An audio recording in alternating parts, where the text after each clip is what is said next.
Bonjour mesdames et messieurs, bienvenue à Hebdo 4, votre émission qui traite d'informations locales. Voici le contenu de cette édition du 23 février. Régent Bastien, le maire de la ville de Passepébiac, nous informe sur 3 projets en sport et loisirs. Maurice Quesnel, le directeur général de la Chambre de commerce Baie des Chaleurs, nous parle du programme de fidélisation Priorité Gaspésie. Michel Langelier, intervenant psychosocial pour le Centre d'action bénévole Gascon-Percé, nous éclaire sur leurs services pour les prochains aidants. Denis Joseph, des carrosseries Denis Joseph, nous fait un petit rappel sur leur activité de financement qui aura lieu le 28 février prochain. Et retour sur le drag Maltais Performance du 15 février dernier pour la chronique motoneige de cette semaine. Bonne émission tout le monde! Tout d'abord, nous avons rencontré pour vous Régent Bastien, le maire de la ville de Passepébiac, afin qu'il nous informe sur 3 projets en sport et loisirs à la ville de Passepébiac. En fait, il y a une multitude de projets en marche, mais pour les sports et loisirs, il y a 3 projets en tant que tels. Il y en a un qui c'est pour le centre plein air à Monticole. On a fait faire une étude qui représente de façon globale le développement du centre plein air à Monticole. Et à l'intérieur de celui-ci, il y a différentes facettes là, qui vont être réalisées bientôt. Il y en a d'autres qui seront à réaliser. On a aussi fait faire une étude aussi concernant un parc linéaire qui se retrouverait entre la polyvalente et le nouveau complexe sportif, où il y aurait un parc avec une multitude de sentiers, etc., qui va être intéressant à voir, dont à l'intérieur, qui est le 3e projet, soit une piscine municipale qui va être capable de donner le service là, pour toutes les municipalités environnantes aussi, jusqu'à Port-Daniel.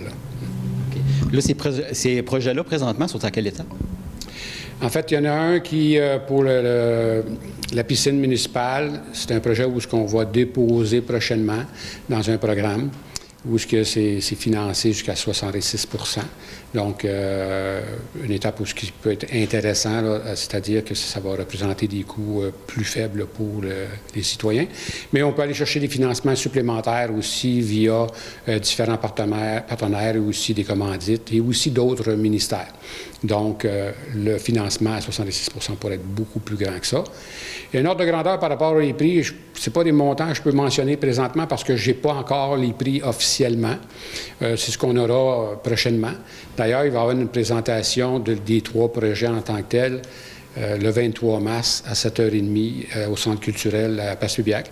Donc, je dis bien, ça va être une présentation, ce n'est pas une consultation, parce que c'est la vision du conseil municipal par rapport à du développement en sport et loisirs pour l'ensemble de la communauté, pour leur santé, etc. Donc, ça va être présenté à ce moment-là, les tenants aboutissants des 3 projets, mais surtout celui de la piscine là, qui va être beaucoup plus avancé. Donc, il va être présenté à la population ce que ça comporte, là, toutes les facettes de ces dossiers-là. OK. Puis pour le projet du Monticole, pouvez-vous nous en parler un petit peu? Oui, en fait, on a fait, malgré... On avait quand même certaines données avant même qu'on a l'étude finale en main, et on avait accès à certains programmes de financement. Donc, la Ville, pour être capable d'avancer dans ces projets, a quand même fait une demande dans différents programmes, dont le phare et aussi au niveau du FDT, le Fonds de développement des territoires, ici à la MRC. Et donc, la Ville a décidé d'avancer un peu dans le projet, c'est-à-dire que les 2 bâtiments, soit un bâtiment qui est en bois, là, en arrière du chalet, qui était fini, là, pratiquement, il va être démoli. Il va y en avoir un nouveau qui va être reconstruit. Et le fameux bâtiment, que je dis bâtiment, mais en fait, c'était des anciennes cages aussi, remorques, le Pepsi, qu'on entreposait les tubes là, à l'intérieur là, pour la glisse. Et donc, ça aussi, ça va être démoli, enlevé. Et il va y avoir vraiment un bel entrepôt pour ça, adéquat là, pour le centre plein air et Monticole.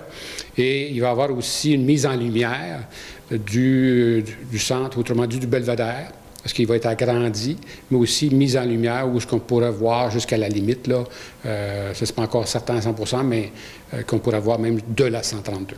Donc les gens passeraient puis ils diraient « Oh, ça, cette lumière-là, c'est le centre plein air et Monticole de Passepébiac ».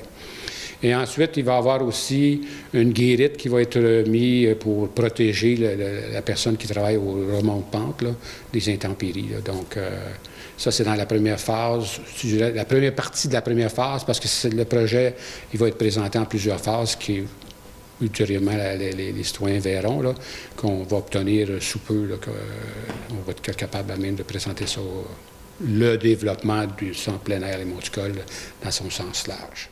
C'est quoi l'origine au juste de ces 3 projets?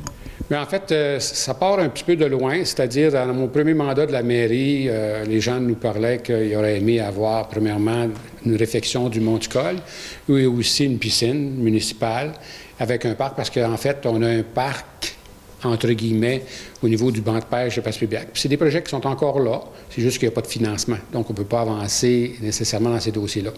Et en revenant ici à la mairie, encore là, j'ai eu des demandes de façon périodique. Là, les gens viennent me voir et me disent, qu'est-ce qui se passe? Est-ce qu'il va y avoir quelque chose?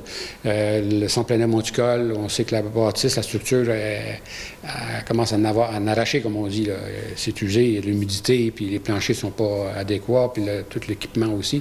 Donc, ils veulent avoir de l'investissement à ce niveau-là. Donc, on a fait nos devoirs, on a fait faire les études d'aménagement pour vérifier ce qui serait possible de faire. Quand je mentionne la question de présentation le 23 mars, c'est nécessairement une façon de faire qui est importante parce que, bon, on tient au courant le public, les citoyens, de ce qui s'en vient, un ordre de grandeur de ce qui s'en vient, quel équipement va être en place dans les années à venir. Et c'est seulement au moment où on voit que les gens sont informés, on a les études en main, on a les montants et qu'on a fait une demande de financement et qui est acceptée. Et là, c'est à ce moment-là qu'on peut venir dire, bon, OK, quel montant sera à la charge des citoyens, de nos concitoyens? Donc, c'est à ce moment-là qu'on dit, OK, ça représente so much, excusez l'expression anglaise, mais ça représente un certain montant X. Et donc, est-ce qu'il faut aller en règlement d'emprunt? Puis si ça dépasse un certain montant, bien là, on parle de consultation publique et donc de référendum peut-être éventuellement. C'est tous des moments opportuns où la Ville de Passepébiac pourrait décider de se retirer ou de représenter le projet d'une autre façon, une autre alternative. Donc, il y a d'autres possibilités, d'autres moments où les gens vont pouvoir être consultés pour chacun des projets, éventuellement.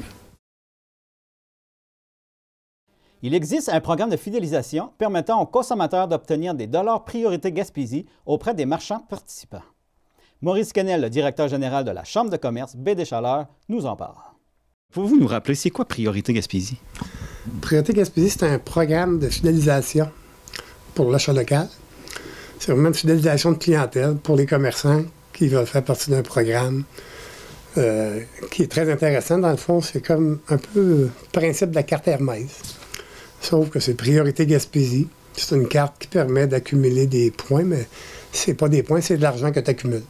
Quand tu rentres dans un commerçant, chez un commerce, puis tu achètes pour 50 $, lui, il peut te remettre un demi-pourcent, 1%, 2%. C'est le commerçant qui décide du pourcentage qu'il te redonne. Comme moi, mettons, je vais chez mon concessionnaire auto, je fais réparer ma voiture ou des pneus, bien, il me redonne 2%. Fait que j'accumule de l'argent. À un moment donné, je peux avoir 50, 80, 100, 200 $ sur ma carte. Et à ce moment-là, à un moment donné, je vais chez le même commerçant ou chez un autre commerçant. Puis ce que je fais à ce moment-là, bien, je dis OK, mettons, je vais au restaurant, un restaurant qui est membre du programme. J'ai une facture de 35$, j'ai 35$ sur ma carte. Bien, je paye avec ma carte Priorité Gaspésie, je paye ma facture avec ça. C'est comme ça que ça fonctionne. C'est vraiment un programme. Je peux payer avec ma carte, j'accumule, puis je peux payer avec ma carte. C'est quoi les avantages pour les entreprises? Bien, dans le fond, c'est une façon de fidéliser puis de dire merci à cette clientèle. Parce qu'on parle beaucoup d'achat local, mais l'achat local, c'est aussi de fidéliser cette clientèle. Si on veut que notre clientèle revienne, c'est une façon de le faire. Puis, bon, je sais que j'ai des marchands qui me disent oui, mais tu sais, ça me coûte de l'argent. C'est sûr que ça va coûter de l'argent. Mais à 65 $ par mois, là, c'est pas beaucoup. Puis le pourcentage, c'est vous qui décidez, c'est 1,5% ou 1%. C'est à peu près la moyenne que les gens donnent. Mais c'est pas beaucoup quand on veut fidéliser une clientèle. Puis quand on est un petit commerçant, on se dit oui, des fois c'est un petit peu. Oui, peut-être, mais ça coûte, mettons, 100$ par mois. Mais pourquoi on regarde la SAQ, qui a un programme de fidélisation, pourtant elle a un monopole? Si je regarde ceux qui ont toutes les Hermès, si je regarde les grosses épiceries, IGA, Métro et compagnie, ils ont tous des programmes comme ça, puis ils donnent toutes des cartes, puis qu'on a toutes des cartes de fidélisation, que ce soit avec Hermès, avec la carte Métro, avec des commerçants qu'on a ici. Chez Jean Coutu qui prend la carte Hermès, t'as-tu le choix d'aller chez Jean Coutu? T'as pas bien le choix, t'es obligé d'y aller, à un moment donné, t'as des médicaments. Mais c'est des affaires comme ça, puis eux autres, ça lui coûte une fortune, parce que faire partie d'Hermès, les grosses bannières, c'est 1 million. Fait qu'à un moment donné, tu te dis, nous, on a voulu développer, on a investi 50 000 pour aider nos commerçants à dire, on va vous donner un outil pour fidéliser votre clientèle.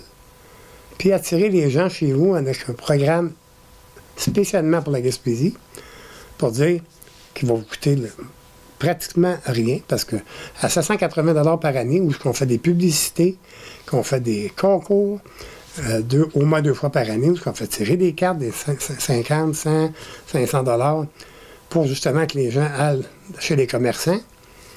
Puis on encourage les gens aussi à le faire.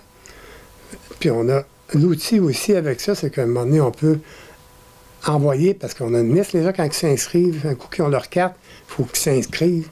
Puis là, des gens disent s'ils veulent recevoir de la publicité ou pas. Fait qu'on pourrait envoyer, mettons, une semaine, dire, bon, ben, on encourage les gens à aller chez tel commerçant parce qu'il y a un spécial cette semaine. On envoie 2000 courriels d'un coup. Fait que c'est une façon d'aller rejoindre cette clientèle-là, comme on a avec les autres cartes quand on est abonné à certains programmes. C'est exactement le même concept, mais c'est pour nos marchands. Fait que c'est une façon de faire qui est très intéressante, puis pour ce que ça coûte. Puis même là, présentement, nous, on continue à payer pareil, parce que la chambre, ça nous coûte quand même à tous les mois. Je dois payer un certain montant pour la structure du programme. Fait que c'est un montant qu'on paye pareil, même si on n'a pas tout. Je paye pour 50 marchands, même si on n'a pas 50 marchands présentement qui sont là. Fait qu'on se dit, on a encore espoir de. Puis c'est important, fait qu'on se dit que c'est un beau programme. Fait qu'on se dit que pour les marchands, c'est important. On a des marchands qui sont en manque depuis le début. Puis eux, ils sont très heureux, puis leur clientèle est très heureuse. Ils sont contents qu'il y ait ce programme-là. Puis, comment on adhère à la carte, autant que pour les particuliers ou les entrepreneurs? Bien, pour les entreprises, ils doivent contacter la Chambre de commerce. Mais pour le consommateur, lui, il va chez un marchand participant, puis la carte est gratuite. Le commerçant va lui donner la carte, puis aussitôt qu'il fait un achat, il commence à accumuler. Le consommateur, ça lui coûte absolument rien. Il y a eu des bons prix qui ont été donnés quand même dans le temps des fêtes. Oui, on a fait tirer une carte de 100, une de 250, puis une de 500. Pour ceux qui dépensaient l'argent qu'ils avaient d'accumuler sur leur carte. Tu pouvais l'acheter d'un commerce, puis même si tu avais $1 d'accumuler sur ta carte, puis tu achetais quelque chose, tu donnais ton $1, tu étais admissible au concours. Fait que c'était comme... Puis là, on va refaire d'autres concours. On le fait 2 fois par année au moins comme ça. Puis il y a d'autres occasions aussi, comme là, quand il y a des concours à des endroits, des fois on donne des cartes de 25 ou 50 $. Dans nos déjeuners qu'on fait avec Déjeuner des Jardins, souvent on fait tirer une carte de 100, une carte de 150 pour les membres de la Chambre qui participent à nos déjeuners. Il y a différentes activités comme ça qu'on fait pour justement que les gens, on essaie d'envoyer les consommateurs puis nos membres aussi chez nos marchands pour vraiment encourager, parce qu'on a beaucoup de gens, puis on demandait à des entreprises aussi dans le temps des fêtes qui ont des cadeaux à donner à leurs employés, mais de donner des cartes priorité Gaspésie avec de l'argent dessus. Comme ça encourage nos marchands pour l'achat local. Fait que c'est vraiment une façon de faire pour essayer de garder ça vraiment local le plus possible, puis garder notre argent localement. Il y a beaucoup d'avantages pour les particuliers, pour autant que pour les entrepreneurs. Ceux qui veulent plus d'informations, ils vous rejoignent comment? Bien, ils peuvent nous appeler ici au 534-0050, soit parler à Maurice ou à Aurélie. Savez-vous qu'il y a un service pour les proches aidants de la MRC Rocher-Percé? Michel Langelier, qui est intervenant psychosocial pour le Centre d'action bénévole Gascon-Percé, nous éclaire à ce sujet. Pouvez-vous nous rappeler c'est quoi votre service pour les proches aidants au juste? Bien, c'est ça, c'est quelque chose qui est commencé en novembre l'année passée. C'est en partenariat avec l'Appui. C'est vraiment un support, une aide, on va le mettre entre guillemets, aide, pour les proches aidants. Souvent, les proches aidants, l'attention est beaucoup mise sur la personne malade. Souvent, c'est correct, c'est ce qui est important, mais on oublie un peu le proche aidant. Il n'est pas prioritaire. Mais pour nous, pour moi, puisque c'est moi qui travaille dans ce programme-là, le proche aidant est la priorité. On est là pour lui. Fait que, ben, c'est ça, ce service-là, il y a 4 volets dans le service. Comme j'ai déjà dit, on s'est déjà rencontrés. Merci de me permettre de rappeler les services, parce qu'il y a eu un travail de démystification à faire, hein, parce que dès le départ, j'ai senti que les proches aidants, de façon générale, il y a toujours des exceptions, hésitent à venir chercher un peu de support. C'est comme, il y a comme quelque chose dans les valeurs qui, non, je dois m'occuper d'eux. Non, c'est plus compliqué que ça, les proches aidants, il y a plusieurs facettes. Fait qu'en parlant beaucoup de ça, les gens commencent à venir chercher les services, puis on est content. Alors, ces services-là, il y a 4 volets. Parce que nous, on considère que le proche aidant a une vie parallèle à celle d'être proche aidant. Il a sa vie personnelle à celle d'être proche aidant. Fait qu'il peut bénéficier d'un suivi individuel. Ce n'est pas toutes les personnes qui sont à l'aise de parler en groupe ou en petit groupe de ce qu'ils vivent. Ils ont besoin d'avoir une écoute, d'avoir quelqu'un qui les oriente dans tout ça, puis qui comprenne un peu leur situation. Fait que ça, c'est le soutien individuel. Puis ça peut être, la personne peut vivre quelque chose qui est en dehors d'être proche aidant, comme une rupture amoureuse, admettons. C'est sûr que cette rupture-là, si elle est difficile pour elle, ça augmente sa charge émotionnelle. Fait que ce qu'on veut faire avec les proches aidants, c'est diminuer leur charge émotionnelle. Tous les moyens sont bons. Fait que ça, c'est le service individuel. On organise aussi des séances de rencontre, des séances de formation. Formation avec un petit F, là, dans le sens qu'on veut outiller les proches aidants. Je vous donne un exemple. À la mi-janvier, on a organisé une activité avec le Centre de justice de proximité. C'est des juristes qui sont là pour répondre aux questions des gens, les orienter dans un processus judiciaire. Ils ne sont pas là pour prendre les causes, bien sûr. Mais nous, on a fait appel à eux pour qu'ils viennent un peu démystifier les procédures légales. Parce que Dieu sait que dans la vie d'un proche aidant, les mandats d'inaptitude, le testament, les donations de maison, toutes ces choses-là, c'est des choses qui arrivent à un moment donné dans le processus. Puis c'est pas évident émotionnellement, puis à comprendre tout ça. Fait qu'on a organisé cette activité-là à Chandler, et j'en profite, si vous me permettez, on l'a refait à Gascon, qui est le 26 février, mercredi prochain, à la Maison des Jeunes. Ça, c'est dans la route Chapados, pour ceux qui restent à Gascon, là. Puis c'est à l'Aréna, mais dans un local qui est dans l'Aréna. C'est une rencontre d'information sur les procédures légales. Comme je vous disais, le mandat d'inaptitude, les testaments. Entre autres, c'est ce qu'on va discuter pour informer les gens. Puis, ça, c'est des séances de formation. Il y a aussi des cafés-rencontres où on va discuter de thèmes précis. Je vous donne un exemple. Moi, je rencontre des gens individuellement. Je réalise que, mon Dieu, au niveau des saines habitudes de vie, depuis qu'ils sont proches aidants, ils négligent leur sommeil, bien manger, l'exercice physique. Je peux faire un café-rencontre où on va parler des saines habitudes de vie. On en fait un bientôt. On va essayer d'avoir les droits, c'est-à-dire le film de Chloé Sainte-Marie, je ne sais pas si vous connaissez. Elle a été proche aidante, c'est une comédienne de Gilles Carle, qui a été un réalisateur québécois très connu dans les années 70-80. Elle a été proche aidante de ce monsieur-là. Puis c'est elle, une des pionnières, qui fait en sorte qu'aujourd'hui, que le statut de proche aidant ou aidant naturel, parce qu'au niveau du gouvernement, c'est aidant naturel qu'on... Moi, je suis moins à l'aise, parce que des fois, c'est pas toujours naturel de tout faire ça. Bref, elle a été une pionnière, fait qu'on voudrait regarder un film de 32 minutes qu'elle a réalisé sur sa réalité pendant qu'elle vivait avec ce monsieur-là. Avec 7-8 personnes ici, et ensuite, on va échanger là-dessus. Parce que ça va être un bon moment pour permettre à l'échange des réalités de chacun. Ça peut être un groupe de soutien aussi, ça s'appelle comme ça. Puis on va faire du répit, mais ça va être 3 répits de 3 blocs de 3 heures. Juste parce que nous, on est là, dans le fond, le projet est là encore pour 15 mois. Bien sûr qu'on espère qu'il va être reconduit, probablement, mais pour le moment, on a une banque d'heures. Fait qu'on ne peut pas donner un répit aux 2 semaines pendant 20 ans, on ne sait pas. Mais si la personne vit quelque chose de difficile, on pourra au moins lui offrir quelqu'un sera en présence de la personne malade pour que cette personne-là puisse sortir, aller faire ses commissions, se faire du bien, peu importe. Fait que ça, on offre ça aussi. Si la personne se questionne, c'est quoi être proche aidant? Je suis proche aidant.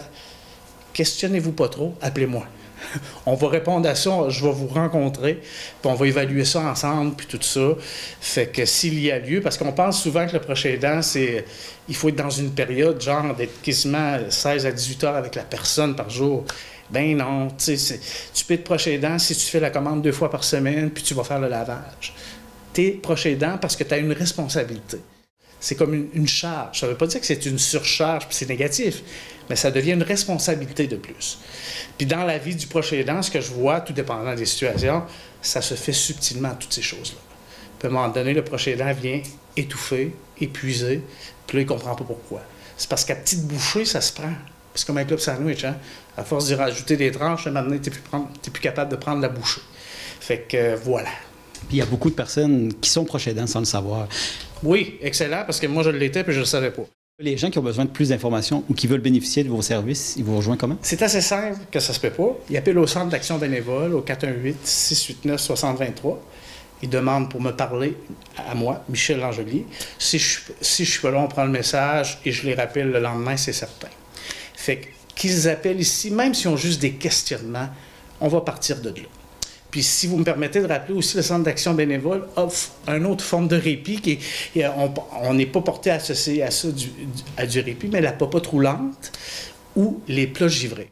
La popote roulante, ça, c'est des gens qui arrivent chez vous, c'est 2 ou 3 jours semaine, qui vous amènent un repas.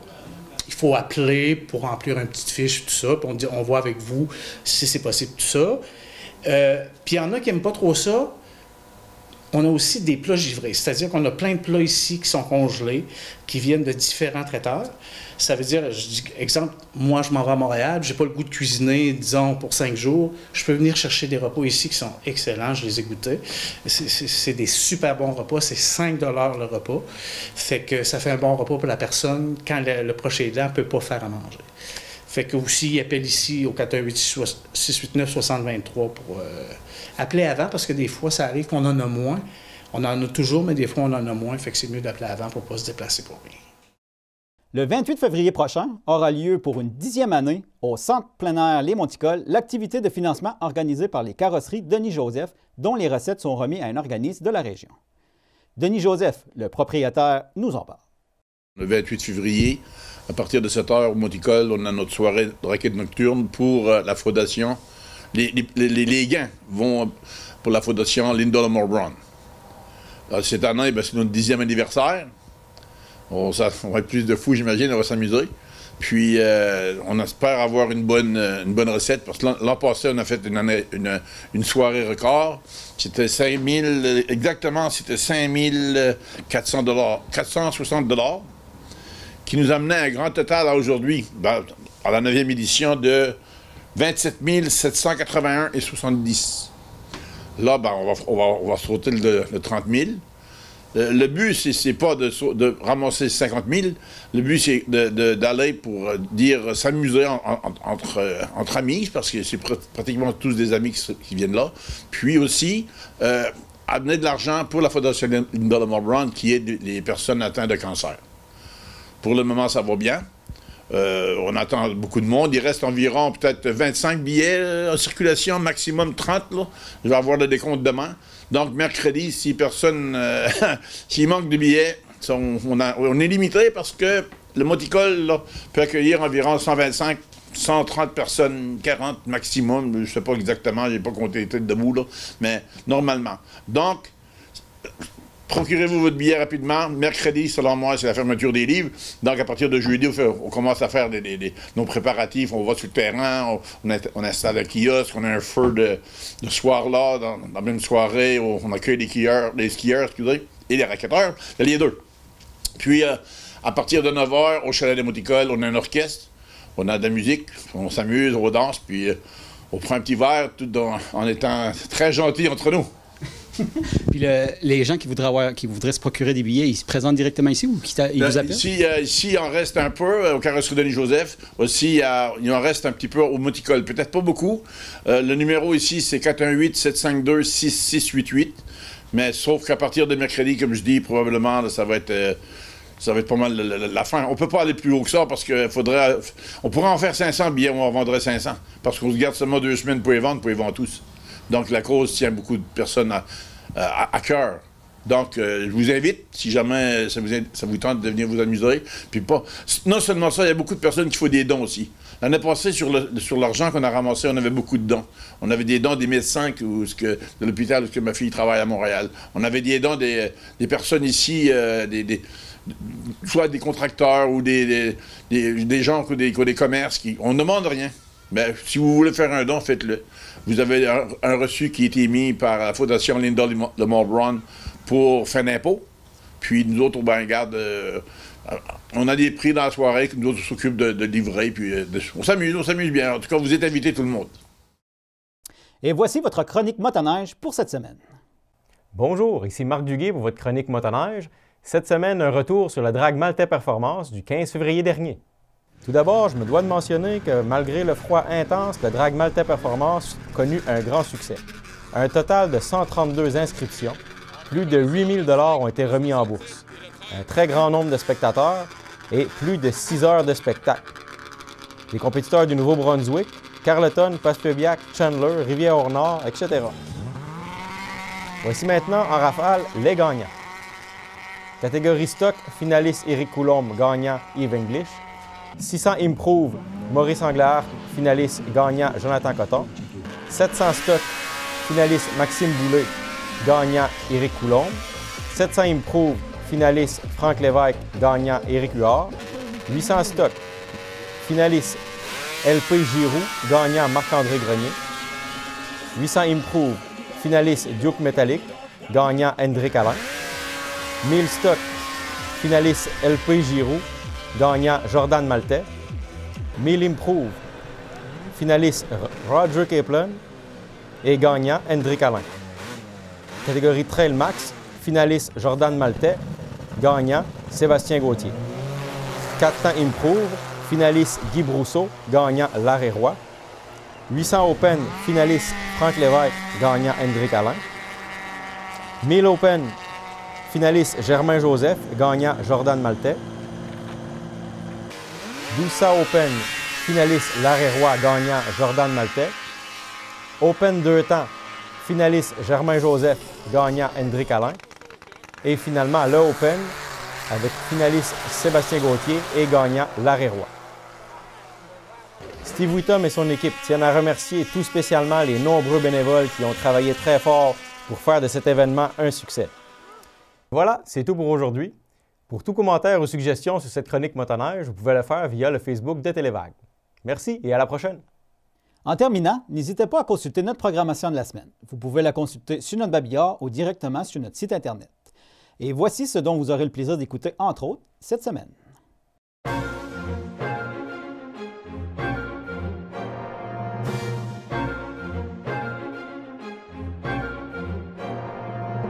Bonjour, Mesdames, Messieurs. Cette semaine, nous parlons d'alimentation à l'émission Enjeux régionaux. S'il y a un enjeu important, c'est bien celui-là. Pour en parler, nous avons avec nous le coordonnateur du collectif alimentaire, M. Sylvain Badran. Bonjour, Sylvain. Bonjour.